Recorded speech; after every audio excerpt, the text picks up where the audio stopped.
नमस्कार, आप देख रहे हैं CNBC आवाज और ये बेहद खास मुलाकात है उस मौके पर जब भारत में प्रधानमंत्री नरेंद्र मोदी की सरकार एक साल, बहुत सक्रिय एक साल पूरे कर रही है और हम बातचीत कर रहे हैं बीजेपी के राष्ट्रीय अध्यक्ष अमित शाह जी से। सर, आपने हमारे लिए वक्त निकाला, आपका बहुत शुक्रिया। हमने अपने इस आयोजन का नाम रखा है चाय गरम है, यानी कि चाय अभी गरम है और कड़क है। कुछ लोग कहते हैं कि चाय बिल्कुल गरम और कड़क है, लेकिन अभी हमको मिली नहीं है पीने को, टेस्ट नहीं कर पाए हैं। ठीक है, विपक्ष के जो लोग हैं वो ऐसी बात करें, मगर एक साल में बहुत कुछ हुआ है। संजय जी देखिए, एक साल के पहले पूरे देश भर में चर्चा थी करप्शन की। मैं निश्चित रूप से कहना चाहूंगा कि विपक्ष में भी हिम्मत नहीं है कि सरकार पर एक साल में एक भी करप्शन का आरोप लगा पाए। मैं मानता हूं ये बहुत बड़ी उपलब्धि है। चारों ओर एक निराशा छाई हुई थी कि देश किस दिशा में जा रहा है मालूम नहीं है। विकास की दर ऊंधे मुंह गिर रही थी। एग्रीकल्चर की विकास की दर हो, इंडस्ट्री की विकास की दर हो या रोजगार की, सभी जगह पे नेगेटिव नेगेटिव नेगेटिव आ रहा है। आज सभी जगह पे पॉजिटिव पॉजिटिव पॉजिटिव है और एक आशा का वातावरण देश भर में निश्चित रूप से बनाने में ये सरकार सफल हुई है। और जो गड्ढा हमें विरासत में मिला था, वो गड्ढे से अर्थतंत्र को बाहर निकालने में हमने सफलता पाई है। महंगाई पर भी काफी हद तक कंट्रोल ले लिया गया है। थोक महंगाई का सूचकांक जो करीब करीब 6 और 7 के बीच में रहता था, वो अप्रैल महीने में 2.6 से ज्यादा नेगेटिव हुआ है। बहुत अच्छे परिणाम मिले हैं और खुदरा महंगाई का सूचकांक भी बहुत नियंत्रण में है। विकास दर भी पुराने मानांकों से ही मैं बात कर रहा हूं, वरना लोग कहेंगे कि भाई मानांक बदले हैं, मगर पुराने मानांकों से ही 4.4% से हम 5.7% पर पहुंचे हैं। एक साल में 1.3% का विकास दर और इतनी नेगेटिव चीजें जब अर्थतंत्र में उपलब्ध हो, आपको विरासत में मिली हो, उस वक्त कर लेना मैं मानता हूं एक बहुत बड़ी उपलब्धि है और धीरे धीरे धीरे इसका परिणाम भी लोगों तक जाने लगा है। ऐसा नहीं है कि नहीं गया है, मगर अगर किसी को कुछ कहना ही है तो कहने के लिए तो लोकतंत्र में सब लोग स्वतंत्र। हाँ, काम भी इतना ज्यादा है कि ये आलोचना कभी भी और वैलिड हो सकती है कि इसमें इतनी समय क्यों लग गया, उसमें इतना समय क्यों लग गया। लेकिन आपने बिल्कुल सही आंकड़े गिनाए। दूसरा साइड का जो आंकड़ा है उसमें बेसिक बात जहां मुझे लगती है कि बहुत तेजी से लोग एक्शन देखना चाहते थे कि जो प्रोजेक्ट हैं उनका जब तक कंपनियों को ऑर्डर मिलना शुरू नहीं होगा, जिससे कि लगे कि अब काम शुरू हो गया है, तो डी बॉटलनेकिंग हुई है बड़े बड़े अटके हुए प्रोजेक्ट की, लेकिन अभी ग्राउंड पर काम देखने की एक आलोचना आती है। इस पर आप कैसे? रुके हुए प्रोजेक्टों का आंकड़ा 14% से गिराकर 6% पर हम लेकर आए हैं। कोयले की सारी खदानें अब करीब करीब जो रुकी पड़ी थी कोर्ट के आदेश के कारण, उसका एक पारदर्शी नीलामी कर उसको शुरू कराने में भारतीय जनता पार्टी की सरकार को अच्छी सफलता मिली है।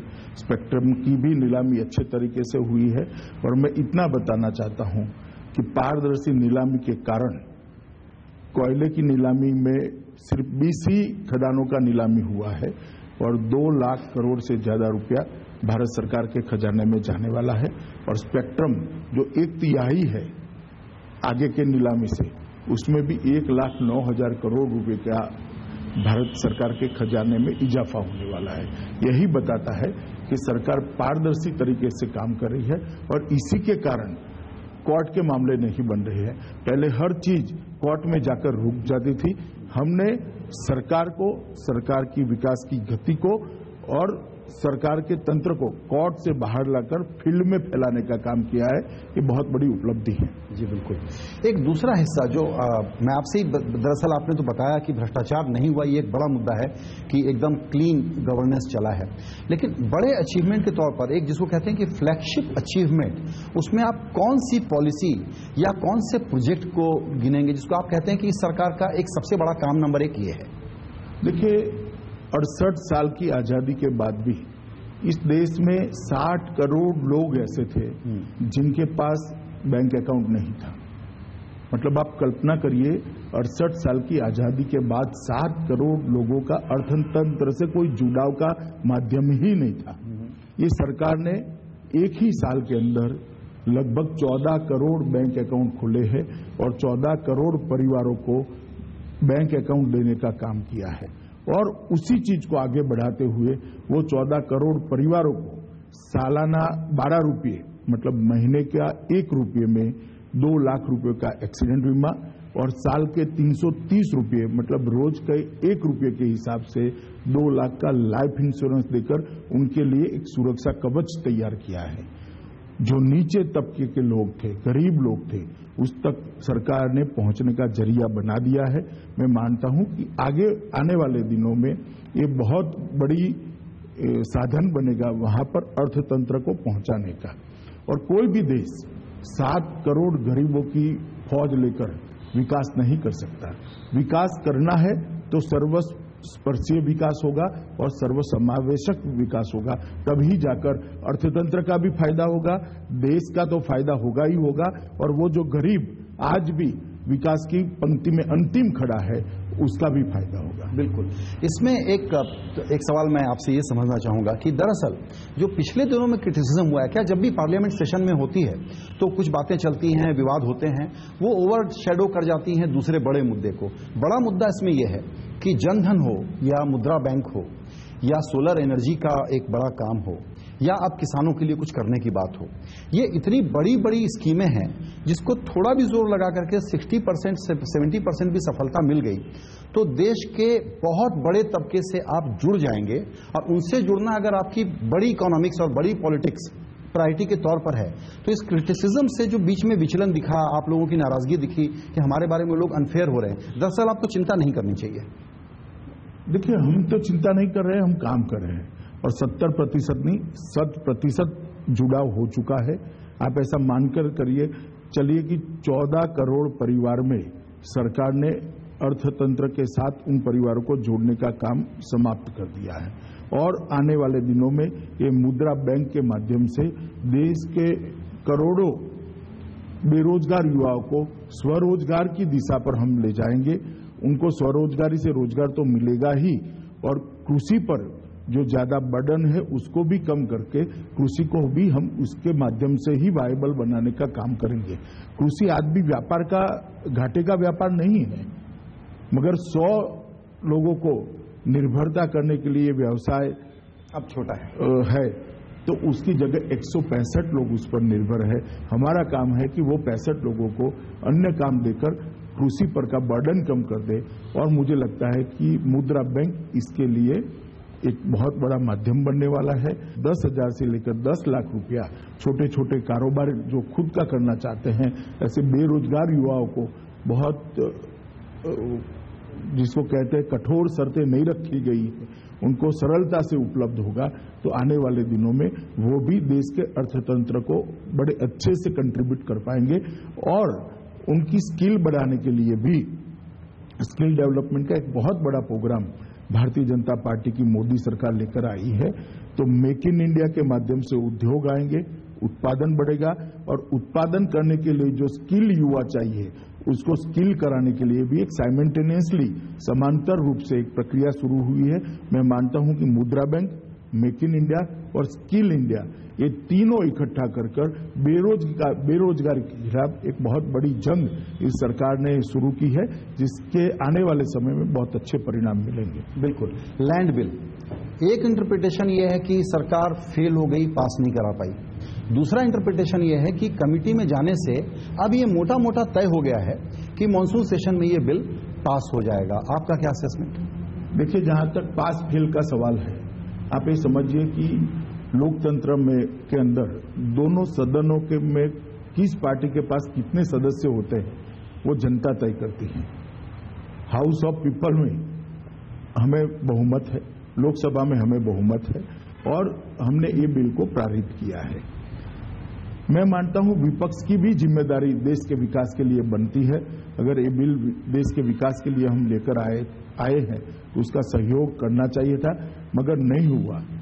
मगर मैं इतना सुनिश्चित रूप से कहना चाहता हूं, हम राज्यसभा में बहुमत में नहीं है, इसलिए सीबीआई का उपयोग कर बहुमत करने में विश्वास नहीं रखते। हम पूर्णतया संवैधानिक तरीके से बिल को पारित करने में विश्वास रखते हैं और आने वाले दिनों में केंद्र सरकार उसी दिशा में आगे बढ़ेगी और हम सबको समझाकर बिल के साथ जोड़ने का भी एक फिर भी प्रयास करने वाले हैं कि भी सब लोगों की साथ चर्चा कर इस बिल को पारित कर देश के विकास को गति देने के लिए सब लोग एक प्लेटफॉर्म पर आए। राजनीतिक मतभेद रखने की और करने की कई सारी जगह हैं, उसको विकास के साथ नहीं जोड़ना चाहिए। जी, एक क्रिटिक और आया था, वो ये था विपक्ष के लोगों ने दो काम किया। एक तो जो आपकी मेडिसिन थी कि हम विरोध करेंगे, तो वो ये कहते थे कि हम भी विरोध के लिए विरोध कर रहे हैं प्राइवेटली। पब्लिकली ये कहते थे कि ये हमसे बात नहीं करते, थोड़े से अभिमान के साथ हमको साथ में लेना चाहते हैं, तो इंगेज करने की जरूरत है, लेकिन अभिमान इतना ज्यादा है कि हमसे बात नहीं करते। इसीलिए आपने कमेटी को जब मान लिया है, तो मैं इसको आशावाद के तौर पर देख रहा हूं कि अब आपको विपक्ष का समर्थन अगले बिल दोनों में, जीएसटी और लैंड बिल दोनों में मिल जाएगा, बड़ी दिक्कत नहीं है। चलिए, अच्छा ही सोचना चाहिए, हम भी अच्छा सोचते हैं, मगर कोई इसमें अभिमान की बात नहीं है। पहले दिन से वेंकैया नायडू जी ने सबके साथ संवाद किया। सरकार के सीनियर मंत्री श्री राजनाथ सिंह जी, सुषमा जी, अरुण जेटली जी, सबने सभी पार्टियों के साथ संवाद करने का प्रयास भी किया है, संवाद हुआ भी है। मगर अब जब कमेटी में गया है, कमेटी इसके लिए क्या आपको ठीक ही सोचेगी? ऐसा लगता है क्या कि एक तरफ तो बिल्कुल प्रचंड बहुमत जनादेश 282 का, और दूसरी तरफ राज्यसभा वैसी ही दिक्कत आ गई जैसे यूपीए के लिए लेफ्ट पार्टियों की दिक्कत थी, और ये आपका जो एक बहुत एम्बिशियस एजेंडा है उसको दरअसल लगातार रुकावट डालेगा, ये थोड़ा फ्रस्ट्रेटिंग है? जी नहीं, मैं नहीं मानता कि फ्रस्ट्रेटिंग होना चाहिए। संवैधानिक व्यवस्था है और संविधान में सब चीजों के रास्ते हैं। अब थोड़ा समय राह देखिए, धीरे धीरे सब चीजें थ्रू हो जाएगी। और मैं तो अभी भी मानता हूं विपक्ष भी रचनात्मक रूप से सोचकर, जनता के दबाव से भी रचनात्मक रूप से सोचकर इसका समर्थन करेगा। यहां पर कभी कभी ये देखा जाता है कि कोई इंस्टीट्यूशन से काम ठीक नहीं हो रहा है तो उसके बारे में सहिष्णुता की कमी। तो अभी एक बयान दिया जेटली जी ने, उससे मैं संबंधित सवाल पूछूंगा कि राज्यसभा जो अनइलेक्टेड बॉडी है इसकी प्राइमेसी नहीं होनी चाहिए। तो आज आपका काम नहीं बन रहा है, इसलिए बनी हुई व्यवस्थाओं को और संस्थाओं के बारे में ऐसा नाराजगी या ऐसा असहमति दिखाना थोड़ा सा अनफेयर है। जेटली जी ने जो बयान दिया वो आज का नहीं है, सन 57 से बयान चल रहा है और वास्तविकता भी यही है। जनता के चुने हुए प्रतिनिधि, डायरेक्ट प्रतिनिधि लोकसभा में बैठते हैं, कोई ग्रॉस देश के नुकसान की बात ना हो तो समर्थन करना चाहिए। तो आपको लगता है कि दरअसल संसदीय प्रणाली में अपर हाउस के रोल को रीलुक करने की जरूरत है? नहीं, मेरा ऐसा नहीं मानना है। मेरा ये कहना है कि बिल के कंटेंट को देखकर कोई ग्रॉस देश के नुकसान वाली बात नहीं है तो बिल का समर्थन करना चाहिए। बिल्कुल। मेरा ये मानना है, पिछले दिनों के नॉइज को छोड़ दें, ये नॉइज जो south Bombay, south Delhi, media, opposition के बीच में होता है, जितने सर्वे आ रहे हैं, ओपिनियन पोल आ रहे हैं, उसमें आपकी सरकार की, प्रधानमंत्री जी की रेटिंग जो है वो लगातार टॉप पे है और वहीं बनी हुई है, उसमें कोई गिरावट नहीं देखी गई है। तो पिछले दिनों आपकी तरफ से जो बात आई पार्टी की तरफ से कि अपोजिशन प्रोपेगेंडा कर रहा है, मीडिया भी थोड़ा निगेटिव हो गया है और इसके अलावा हमको अपनी कम्युनिकेशन में कहीं कोई दिक्कत आई है, मुझे लगता है ये तीनों असेसमेंट गलत है सर आपके। देखिए, हर क्षेत्र में विकास हो रहा है इसलिए दिखाई पड़ेगा।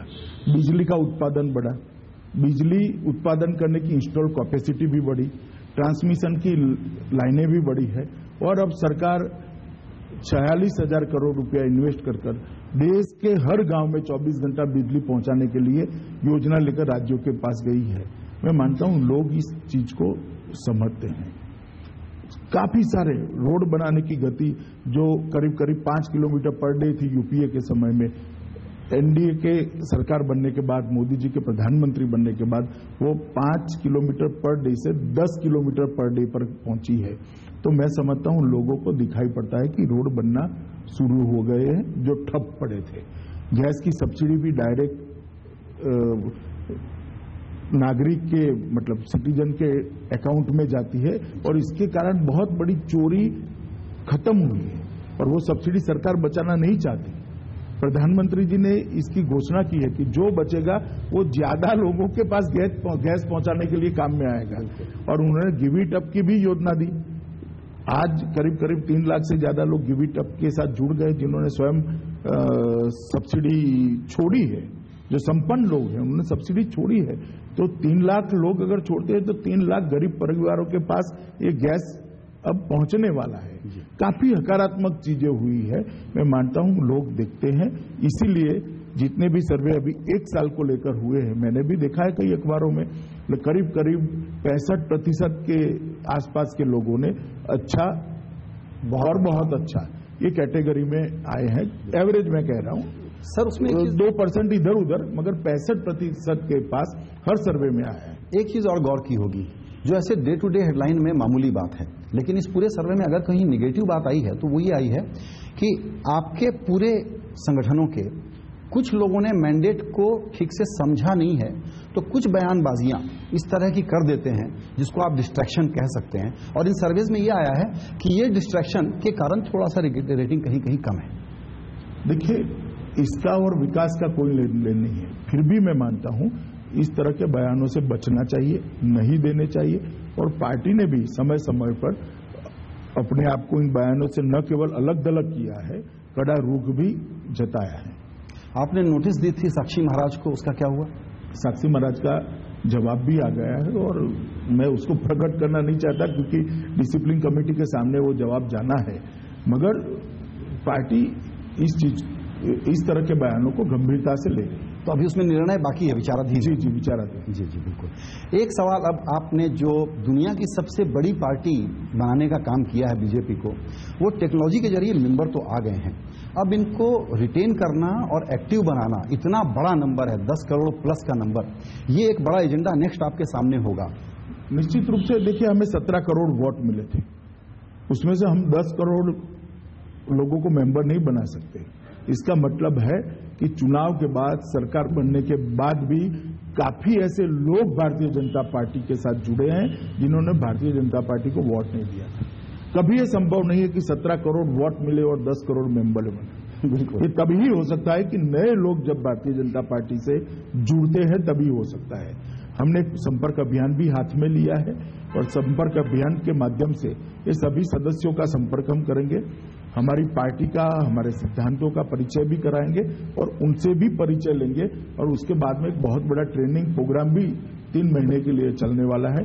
मैं मानता हूं कि जो पार्टी का शुभेच्छक सदस्य बनकर आया है उसको हम पार्टी का कार्यकर्ता बनाने में सफल होंगे। जी, ये नंबर है, अगर इसको हम लोग एक्स्ट्रापोलेट करें तो मतलब ये है, एक परिवार में 5 आदमी, अगर एक परिवार से 1 मेंबर है तो 50 करोड़, और 50 नहीं तो कम से कम मान लीजिए परिवार से 2 है तो 25 करोड़ लोगों से अब आपका डायरेक्ट कनेक्ट है, जो आपके 17 करोड़ वोट को एक्चुअली उससे ज्यादा नंबर लेकर के आएगा। आपका वो आधार क्या है कि जिन कमजोर इलाके जो आपके हैं, जिन राज्यों में बीजेपी को भी प्रसार होना है, वहां पर जब तक आप अपना दायरा नहीं बढ़ाएंगे तब तक जो बीजेपी का टोटल वोट बेस 30 से 35% के बीच बेस्ट केस सिनेरियो है, वो ऊपर कैसे जाएगा? मैं ये देखिए, उन राज्यों में भी, मतलब मैं बात कर रहा हूं केरल, तमिलनाडु, आंध्र, तेलंगाना, उड़ीसा, वेस्ट बंगाल और असम, ये 7 राज्यों में हमारी सदस्यता 3 गुना से लेकर 12 गुना तक बढ़ी है और पार्टी का वोट बेस करीब करीब मोर देन 72% बूथ में इन राज्यों में पहुंचा है। तो मैं मानता हूं कि हमारे आधार का विस्तार करने का बहुत बड़ा काम सफलता से हुआ है और तभी तो जाकर हम संसार की सबसे बड़ी पार्टी बन पाए। आज भारतीय जनता पार्टी पूरे संसार में सबसे बड़ी राजनीतिक पार्टी बनी है, सदस्यता की दृष्टि से भारत में सबसे बड़ी पार्टी बनी है, संसद सभ्यों की संख्या की दृष्टि से, विधायकों की संख्या की दृष्टि से, और सरकार भी सबसे ज्यादा भारतीय जनता पार्टी की है। तो सभी दृष्टि से हम सबसे बड़ी पार्टी बने हैं और उन 7 राज्यों में जहां पर हमारा संगठनात्मक आधार कमजोर था, वहां पर भी इस सदस्यता अभियान में हमने काफी अच्छा विस्तार किया है और आने वाले दिनों में ये जो ठोस नींव डालने का काम हुआ है उस पर संगठन की अच्छी इमारत बनाने में भी हमारे कार्यकर्ता निश्चित रूप से सफल होंगे। तमिलनाडु हो या पश्चिम बंगाल, बीजेपी पूरे राज्य में अपने अकेले दम पर चुनाव लड़ेगी?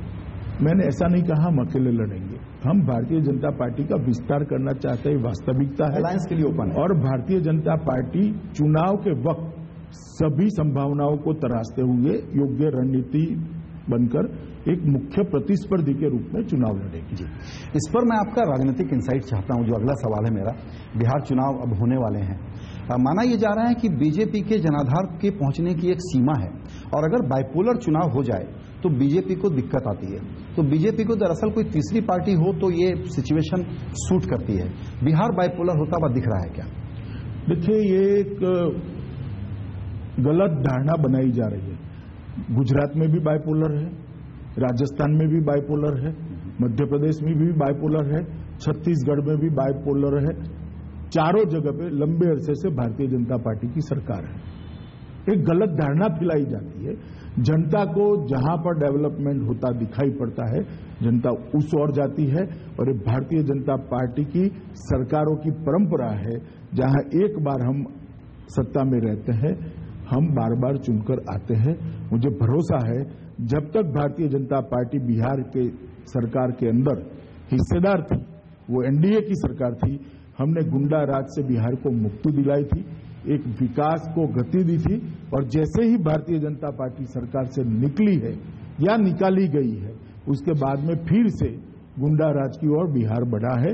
बिहार की जनता कतई गुंडा राज को पसंद नहीं करेगी, भारतीय जनता पार्टी के विकास के एजेंडे के साथ ही रहेगी। मैं दिल्ली की चर्चा ज्यादा नहीं करना चाहूंगा, लेकिन वही फिर से आपका इंसाइट समझने के लिए कि जिस प्रकार का रिजल्ट यहां आया, उसमें लर्निंग क्या है यहां से जाते हुए, क्योंकि 282 के पीक को मेंटेन करना ये एक बहुत ही भयंकर चुनौती वाला काम है। उसके लिए स्ट्रेटजी क्या है? देखिए, 282 को आप पीक मानते हैं, मैं ऐसा मानता हूं कि कम से कम 12 ऐसे राज्य हैं जहां भारतीय जनता पार्टी ने अच्छा परफॉर्म इस चुनाव में भी नहीं किया था।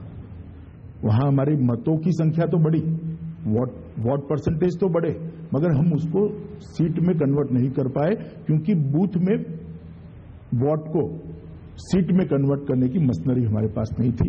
इस संगठन पर्व में मुझे लगता है कि ये कमी को पूरा करने के लिए हमारे कार्यकर्ताओं ने प्रचंड पुरुषार्थ किया है और जनता से अच्छा प्रतिसाद भी मिला है। आने वाले दिनों में ये 12 के 12 राज्यों में भारतीय जनता पार्टी अच्छा करेगी, ऐसी मुझे आशा है। जी बिल्कुल। सर, एक सवाल मीडिया पर वापस लेना चाहूंगा मैं आपसे। मेरा कहना है कि आप लोग जहां पहुंचे हैं वो मेनस्ट्रीम मीडिया के बावजूद पहुंचे हैं, और अब सत्ता में आने के बाद अचानक मेनस्ट्रीम मीडिया को लेकर के क्रिटिसिज्म आपके नेताओं से हम लगातार सुनते रहते हैं कि मीडिया थोड़ा फेयर नहीं है। आपको क्यों फिक्र करनी चाहिए इसकी? चले, सबके अपने अपने विचार होते हैं, मगर मैं मानता हूं कि जो होता है वो न्यूट्रल भाव से लोगों के सामने रखना चाहिए मीडिया ने। विदेश नीति हो या रक्षा नीति हो, दोनों मामलों में भारतीय जनता पार्टी की सरकार ने 1 साल के अंदर बहुत बड़ा परिवर्तन किया है। पूरी दुनिया का देश को देखने का नजरिया बदला है। प्रधानमंत्री जहां जहां जाते हैं और जिस तरह से स्वागत होता है, उससे मालूम पड़ता है कि किस प्रकार से वहां की जनता भारत के प्रति आशा रखकर बैठी है। मैं मानता हूं ये बहुत बड़ी बात है। 1 ही साल पहले दुनिया मानती थी कि भारत की गाथा समाप्त हो गई है। आज दुनिया मानने लगी है कि 21वीं शताब्दी का बाकी का हिस्सा, उसमें भारत एक बड़ा प्लेयर है। मैं मानता हूं ये बहुत बड़ी उपलब्धि है। हमने हर क्षेत्र में, आर्थिक विकास के क्षेत्र में, रोजगारी के लिए, गरीबी उन्मूलन के लिए, किसानों को 68 साल के बाद पहली बार जब कुदरती आपदा आती है तब जो सहाय देने के मानांक थे उसको दोनों दृष्टि से बदले हैं। पहले 50% नुकसान हो तब सहायता मिलती थी, उसको हम घटाकर 30% किए हैं, और सहायता की राशि को 50% बढ़ाकर ज्यादा किया है। और जो गेहूं और धान बारिश से बिगड़ गया था, जो चमक खो बैठा था, उसको भी भारत सरकार ने मिनिमम सपोर्ट प्राइस से परचेज करना शुरू कर तीनों तरह से किसानों को सपोर्ट में, समर्थन में सरकार खड़ी रही है। सॉइल हेल्थ कार्ड बनाकर हम किसानों को बहुत ज्यादा वैज्ञानिक आधार के आधार पर वो अपनी खेती करे, इसके लिए भी गाइडेंस देने वाले हैं। प्रधानमंत्री इरिगेशन योजना से कम 10% इरिगेटेड लैंड में वृद्धि होगी। कई ऐसे मामले हैं जिसमें हमने बहुत अच्छा किया है और ये बात जनता तक गई है। मुझे भी लगता है, बाकी सब नेताओं की बात छोड़ दीजिए, मुझे भी लगता है कि ये रचनात्मक पहलू को जनता के सामने में रखने में मीडिया में कंपैरेटिवली कम उत्साह दिख रहा है। आपने सर किसानों का जिक्र किया, क्या ये माना जाए उनकी जो परिस्थिति है उसको देखते हुए अब अलग अलग उत्पादों के समर्थन मूल्य में अच्छा इजाफा करने की जरूरत है? अब थोड़ा समय राह देखिए, 2-3 महीने में भारत सरकार एक नई कृषि नीति, एक नया इंश्योरेंस का स्कीम लेकर आ रही है। वो आने के बाद मुझे लगता है काफी समस्याओं का समाधान हो जाएगा। सीधे एमएसपी बढ़ाने में थोड़ा संकोच है। एक बार पैकेज आ जाने दीजिए। इस स्तर पर मेरे लिए कुछ कहना अच्छा नहीं होगा, क्योंकि सरकार लेकर आने वाली है, सरकार उसकी घोषणा करेगी। मगर मैं इतना निश्चित रूप से कहता हूं, खेती को फायदेमंद बनाना ये इस सरकार की प्रायोरिटी है। किसान के साथ खड़ा रहना ये सरकार की प्रायोरिटी है, और किसान के दुख दर्द को कम करना ये सरकार की प्रायोरिटी है। हम लोगों को आदत है ठप्पा लगाने की, pro poor, pro business, anti business. तो अभी आप लोगों को ब्रांडेड करने की कोशिश की जा रही है कि आप लोग एंटी पुअर भी हैं और एंटी बिजनेस भी हैं, क्योंकि जिन लोगों की सिफारिशों से कुछ सिफारिशें हो जाती थी, काम हो जाते थे, वो सब बंद हैं।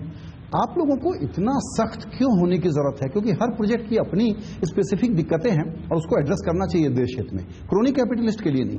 लेकिन अगर प्रोजेक्ट देश के लिए है तो इसको लेकर के आप लोग थोड़ा सप्रयास अपने को प्रो बिजनेस नहीं है दिखाने की कोशिश कर रहे हैं। नहीं करने की जरूरत है। हमने ऐसा कभी नहीं किया, प्रो बिजनेस दिखाने की कोशिश की है। हम ऐसा निश्चित रूप से भारतीय जनता पार्टी की नीति है कि विकास दर को प्रभावित करने वाले, विकास दर में जिसका योगदान है, वो तीनों मानांकों को बरोबर प्राधान्यता देते हुए एग्रीकल्चर, रोजगार और इंडस्ट्री, तीनों में बढ़ोतरी होनी चाहिए, संतुलित विकास होना चाहिए। इसी तरह से सरकार चल रही है। आपको ये फीडबैक सही लगता है क्या कि बिजनेसमैन बहुत बड़े नाराज हैं, प्राइवेटली बोलते रहते हैं? देखिए, नाराजगी के कई कारण होते हैं और सरकार की कई मजबूरियां ही होती हैं। मेरा इतना ही कहना है, ये सरकार पारदर्शी तरीके से चलती है, इसलिए किसी बिजनेसमैन को अब तक कोर्ट में नहीं जाना पड़ा। तो पारदर्शी तरीके से सरकार चले, वो देश के भी हित में है, इंडस्ट्री के भी हित में है, और कुल मिलाकर देश की इमेज के भी अच्छी बनाए रखने के लिए। सर, आखिरी सवाल आपसे, अब अगले 1 साल के लिए आपका बीजेपी नेशनल प्रेसिडेंट के नाते सबसे बड़ा फोकस एरिया क्या होने जा रहा है जिसको हम वॉच करें?